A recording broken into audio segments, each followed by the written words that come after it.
మీ అభిమాన నాయకులు మరి ఈరోజు 4 కిలోమీటర్ల మహా ర్యాలీ నిర్వహించిన మరి మీ అభిమాన నాయకులు జనార్దన్ రెడ్డి గారు, అదే విధంగా తెలంగాణ రాష్ట్రాన్ని కేవలం భారతదేశంలోనే కాదు ప్రపంచ పటంలో గొప్పగా నిలబెట్టిన మన కాబోయే ముఖ్యమంత్రి మరి కేటీఆర్ గారు, అదే విధంగా మరి మాజీ మంత్రివర్యులు లక్ష్మారెడ్డి గారు, శ్రీనివాస్ గౌడ్ గారు, అదే విధంగా వేదిక మీదున్న మిగతా మాజీ శాసనసభ్యులందరూ, శాసన మండలి సభ్యులు, సీనియర్ నాయకులు, మరి ముఖ్యంగా ఈరోజు స్థానిక సంస్థల ఎన్నికల్లో గొప్పగా విజయం సాధించిన సర్పంచులు, ఉప సర్పంచులు, వార్డు మెంబర్లు అందరికీ, అదే విధంగా స్వల్ప తేడాతో ఓడిపోయిన సర్పంచ్, వార్డు మెంబర్ అభ్యర్థులందరికీ కూడా జై తెలంగాణ. ఏంది నాగర్ కర్నూలు అంటే ఇంతేనా? జై తెలంగాణ. నేను ఈ ఆఫీస్లో ఈ జాగల 45 రోజులు ఉండి వీరోచిత పోరాటం చేసిన, ఆ పోరాటానికి సహకరించిన మీ అందరికి కూడా హృదయపూర్వక ధన్యవాదాలు. ఇంత సప్పా కొడతారా సప్పట్లు సార్కు? ఆయన పోలీస్ ఆయన ఇష్టం, మళ్ళా తర్వాత పెడతాడు. ఇప్పుడు పంచాయతీ అంతా పోలీసు వాళ్ళతోనే ఉన్నది. అట్లా కాదు, నీకు నాకే పడదు పోలీసు వాళ్ళతో. పంచాయతీ అంతా పోలీసు వాళ్ళతోనే ఉన్నది. తూడు కుర్తినచ్చే మొదలైంది పంచాయతీ అంతా. అవును. సో మిత్రులారా, నిజానికి మీరు చేసిన పోరాటం మామూలు పోరాటం కాదు. జనార్దన్ రెడ్డి గారు, మీరు 50% గెలిచిండ్రా, 60% గెలిచిండ్రా అనేది కాదు, కానీ ఎంత గొప్పగా ఈ రోజు తెలంగాణ రాష్ట్రంలో బీఆర్ఎస్ నాయకులు, కార్యకర్తలు, ఇన్ఛార్జీలు పోయినా పోకపోయినా తండల నుంచి మొదలు పెడితే అది మధ్య మడుగు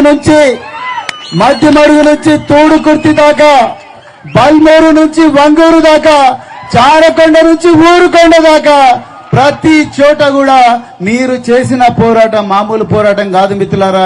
ఇలా రేవంత్ రెడ్డి గారు కొడంగల్లో మాట్లాడుతున్నారు, మాకు అన్నొచ్చినాయి. రేవంత్ రెడ్డి గారు, మీరు దయచేసి నాగర్ కర్నూలు సభకు రాండి.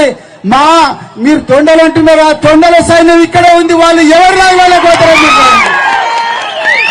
మీరు తొండలు అంటున్నారు కదా, ఆ తొండల సైన్యం నాగర్ కర్నూలులో ఒక శాంపుల్ చూపిస్తారు, అక్కడికి రాండి. ఎవరి లాగులకు పోతారో చూడండి మీరు ఒక్కసారి.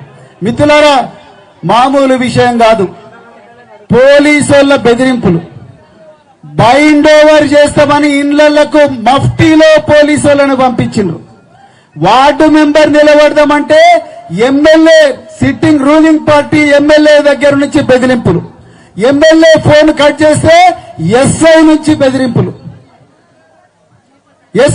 బెదిరింపులు, లేకపోతే నేను బొండిగా పోటీ చేస్తా అంటే ఇంటికి 20 మందిని పంపించి నోట్ల గడ్డలిచ్చి కుటుంబ సభ్యులందరూ ఉంటే బెదిరింపులు, లేకపోతే కిడ్నాప్ చేసి తీసుకుపోయారు, కొట్టిండ్రు. చాలా చోట్ల కూడా ప్రచారం చేయనివ్వలేదు.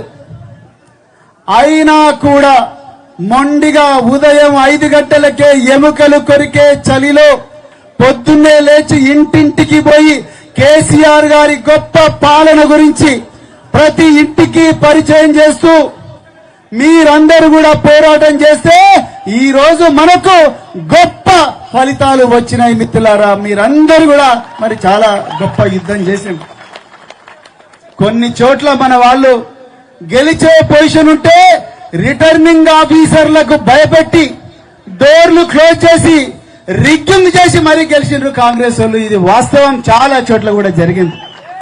ఒక్క ఓటుతోని ఓడగొట్టిండ్రు, 2 ఓట్లతోని ఓడగొట్టిండ్రు. వాళ్ళు ఓడిపోయే పరిస్థితి ఉంటే వెనక్కి పోయి రిగ్గింగ్ చేసిండ్రు మిత్రులారా. ఇంత ఘోరమైన పాలన ఈ తెలంగాణ కాదు, ఈ దేశంలోనే ఎక్కడా మీరు కని విని ఉండరు మిత్రులారా. మరి అలాంటి ప్రతికూల పరిస్థితులు ఉన్నప్పటికీ కూడా మీరు వీరోచిత పోరాటం చేసినారు. మీ అందరికి కూడా హృదయపూర్వక అభినందన తెలుపుతా ఉన్నా. మిత్రులారా, ఈరోజు మరి నాగర్ కర్నూలు వేదికగా మనం చేస్తున్న ఆత్మీయ సన్మానం అది కేవలం గెలిచిన ఓడిన అభ్యర్థులకు మాత్రమే కాదు, యూరియా కోసం ప్రతిరోజు కూడా బార్ లైన్లలో నిలబడి రాత్రింబవళ్ళు పోరాటం చేస్తున్న రైతన్నలకు మనం చేస్తున్న సన్మానం. మా నాయన కూలీ చేసిండు, మా అమ్మ కూలీనాలు చేసింది, గుడిసెలలో బతుకుతున్నాం. ఆనాడు కేసీఆర్ గారు మమ్మల్ని గొప్పగా చూసుకున్నారు. వాళ్ళ మనవలు మనవరాళ్ల కన్నా కూడా మేము గొప్పగా చదవాలని చెప్పి కాలేజీలకు యూనివర్సిటీలకు మమ్మల్ని పంపిస్తే రేవంత్ రెడ్డి ప్రభుత్వం 8,000 కోట్ల రూపాయల బకాయిలు పెట్టి మమ్మల్ని మళ్లీ బర్లు కాసి గొర్రెలు కాసే బ్యాచ్లుగా తయారు చేస్తున్నారని పోరాటం చేస్తున్న విద్యార్థులకు మనం చేస్తున్న సన్మానం మిత్రులారా. ఇది వాస్తవం. ఎంతో మంది ఉద్యోగులు నిన్నటికి నిన్న మున్సిపల్ శాఖ ఉద్యోగులు 6 రోజుల నుంచి 6 నెలల నుంచి వేతనాలు రాలేవని పారిశుద్ధ్య కార్మికులందరూ కూడా ఇవాళ జీతాల కోసం సమ్మె చేస్తున్నారు.